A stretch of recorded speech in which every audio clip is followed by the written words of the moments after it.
Ashamaar kafuunii akkam jirtanii kabajamtoota fi jaalatamtoota chaayinaa laayyaantu asallaa jedhu jalatti argamtan nagaan ku bakka jirtanitti isin qaqqabu baga jiraattan baga eeggamtanii yoona eegdan isiniin jechuun jaaladhaa egaa ka meeshaalee gaafii keessan koomentii jalatti isinii qabadhee dhufee jira jechuudha. Samoona tana ka gaafii keessan deebisaa too jira tartiibaniini akkasumas isinillee ka gaafii keessan asirraa argattan jedheen abdii qaba. Gaafiin isin jalaa hafe soggaa jiraate immoo ammallee saanduqni koomentii kiyyaa isaa 24 banaadha. Achi jalatti na gaafachuun dagatina isiniin jechuun jaaladha. Viidiyoo kana like share godhaa waggaa isinitti tolee warri immoo maamila chaayinaa laayyaantu asallaan taane yookaan subscribing goone waggaa jiraattan subscribe godhuun maatii keenya ta'a. Wantoota guyyaa guyyaadhaan asirratti darban barumsa kaa'igaa saba kiyya ni fayyada jedhee qabadhee dhufe hordofaa isiniin jechuun jaaladha.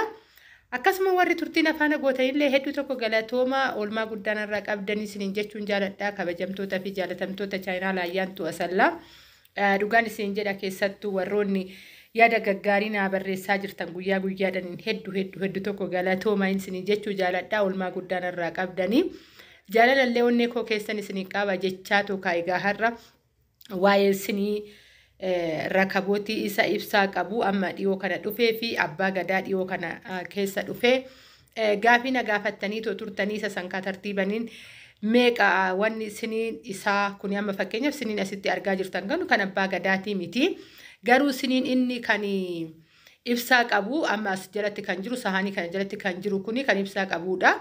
Kan jalaan jiru immoo abbaa gadaati jechuudha. Abbaan gadaa isinii mataa isaa qaba. Rakabootidha kuni ka hin beektan jedhee tayyaada hundi keessanuyyuu. Kanaafuyyuu kun immoo akkuma argaa jirtan kana jalaan ibsaa yoggaa ibsitan ibsaa qaba. Isinii immoo isinii mataa isaa hin qabu waan ta'eef isinii asirratti argaa jirtan kun isa wajjin deema. Baay'ee waan nama ajaa'ibu keessaa jechuudha. Tana as na biratti kan durba heerumteetu jira. Heerumtee as naannoo kiyya kan dhufteetuyyuu jira jechuudha. Ishiis tunillee isinii akkanaatidha jechuudha. Rakabooti isa kan ibsaa qabu kan maabiraatii qabu kana wajjiniin kan deemu isaadha jechuudha. Isiniin ishii wajjiniin heerumteetoo dhufte. Kanaafuyyuu baay'ee bareedaa gatiin isaatillee jiddu galeessadha isiniin jechuun jaaladha. Lachuun gaafadhuudhaan jettaniiti ka isinii rakabooti wajjiniin isinii isaa guutuu rakabooti abbaa gadaa isa kan ibsaa qabu gatii isaa wajjin guutuu isaa hundaan gaafadhuuti naa kottu jettaniitoo jirtanii. Egaa ka as keessatti akka suuta laaltan kun viidiyoodha suuraa isaatillee teechiseetan jira dhumaa irratti sirritti laaltu jechuudha. As keessaa kan filattanii abbaan gadaa already wannuma tokkodha kan filatamu hin jiru kan isa kan maabiraatii kun aynata baay'eetu jira yookaan bifoota baay'eetuyyuu jira jechuudha. Bifoota kana isintuu keessaa filata jechuudha. Anamma gatii isaatii fi siniin meeqaniin akka argamu akkasuma rakabootiin meeqan akka argamu baay'ee asumaan meeshaalee biraatillee ilaala. Meeshaaleen biraatillee baay'ee egaa kan nama hawwatan baay'eetu jira. Meeshaalee keessattuu biiffee gaafa jennee waa'ee biiffee yaannuu dhugaa dubbachuun biiffee bituun baay'ee salphaadha. Meeshaa biiffeetti guutamudha jechuudha yeroo kana kan ulfaatu. Kanaafuyyuu hordoftoota chaayinaa laayyaantu asallaa egaa kan yeroo kana qarshii seef godhuu bichaadha jechuudha kan nama barbaachisu. Firaa maaloo gaggaasa kana ka irraa of qoxxobaatuma qarshii ofii qabachuun baay'ee barbaachisaadha. Mana kiyyattan jiraadha gaafa jettu akka nama tokko ittan jiraadha gaafa jettu baay'ee rakkisaadha waan ta'eef iyyuu qarshii keessa seefi godhuu hin dagatinaa isiniin jechuun jaaladha.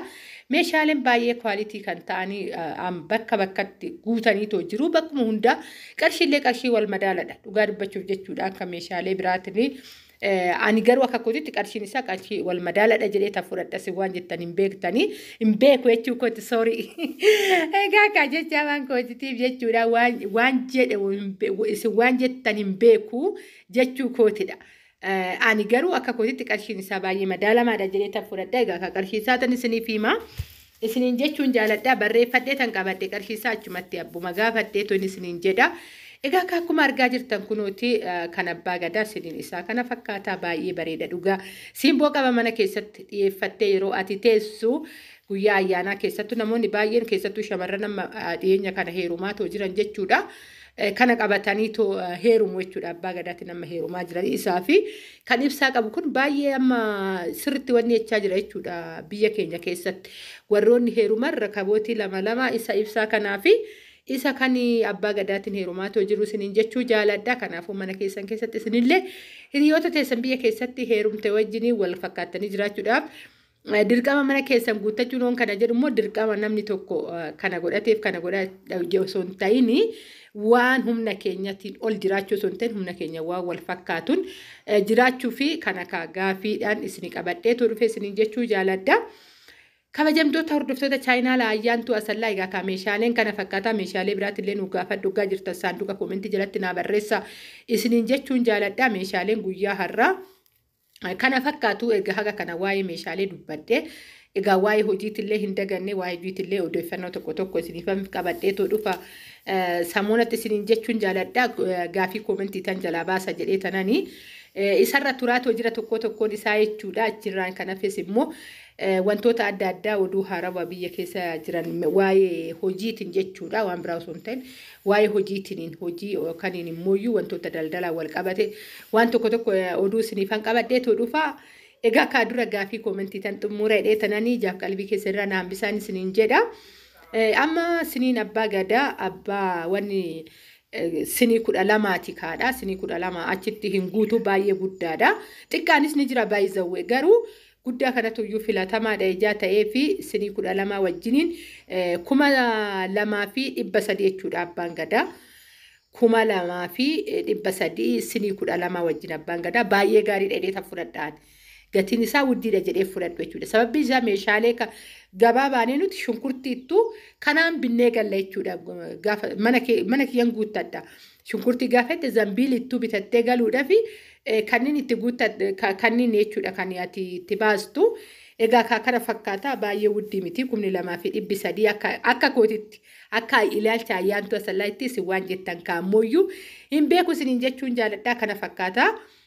Sinii abbaa gadaa naa gaafadhu warri jettanii sinii 12 wajjin kan jiru sinii 12 jedhee 2,300 isiniin jechuu jaaladha. Itti aansuudhaan immoo inni kan ibsaa qabudha. Kan ibsaa qabu immoo xiqqoo isarra xiqqoo ishee hanga tokko dabalataadha. Egaa sinii 12 wajjin inni immoo sinii 12 jedhee ibsaa rakabootii jedhee 3,000 jechuudha. Sinii 12dha innillee. Sinii 12 wajjiniin jedhee 3,000 isiniin jechuu jaaladha. Egaa kaa gaafiin guyyaa har'aa kana fakkaata. Egaa kaa meeshaalee asirra jiru. Sagalee kiyya asumarratti dhaabaa meeshaalee asirra jiru isin daawwadhaa isiniin jechuun jaaladha. Haga dhumaa footoodhaan jira iskiriishuut godhachuu dandeessu. Egaa kana fakkaata hordoftoota chaayinaa laayyaantu asallaa kanan baay'ee jaaladhu kanan baay'ee kabaju. Gaafii keessa waa'ee rakabootiitii fi waa'ee isinii na gaafattanii. Kana fakkaata isiniin jechuun jaaladha qabadhee dhufee gaafiin biraatillee kan warroonni na gaafattan obsaan na dhaggeeffadha. Obsaan na eeggadhaa qabadhee tan isin dhufa tartiiban isiniin jedha. Gaafii biraatis hoggaa qabaattan akkuma tanaan dura jedhe saanduqa koomentii jalatti na barreessa. Akkasuma dogongora hoggaan qabaadhe mooyyuu ayyaantu bakka kanatti dogongora qabdan jettanii sodaa tokko malee waan qabdan waan dogongora qabu waan asirreessuu qabu hoggaa jiraate. Akkasuma immoo waan akkanaatti irratti irree nu hojjedhu kan jettanis hoggaa jiraate. Osoo saanduqa koomentii jalatti hin barreessin bira hin darbinaa isiniin jechuun jaaladha.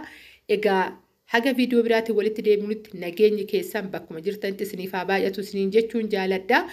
Baay'een isin jaaladha baay'ee isin kabajaa hordoftoota chaayinaa laayyaantu asallaa bakka jirtanitti nagaan haa taa'i. Akkasuma viidiyoo kana sheer godhaa. Egaa na jajjabeessuu hin dagatinaa dhugaa isinumaan narraa eegee boruun kiyyallee isinidha isiniin jechuun jaaladha. Meeshaalee kana akka daawwatan isin affeerren dhumanne haga dhumaa footoon illee hin jira waan ta'eef footoodhaanis daawwadhaan affeerraa kootiin isiniin jedha. Ani asumarratti dhaabee jira. Baay'ee haga viidiyoo biraatiin walitti deebinutti nagaatti naa ta'an isiniin jedha. Baay'ee.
Thank you.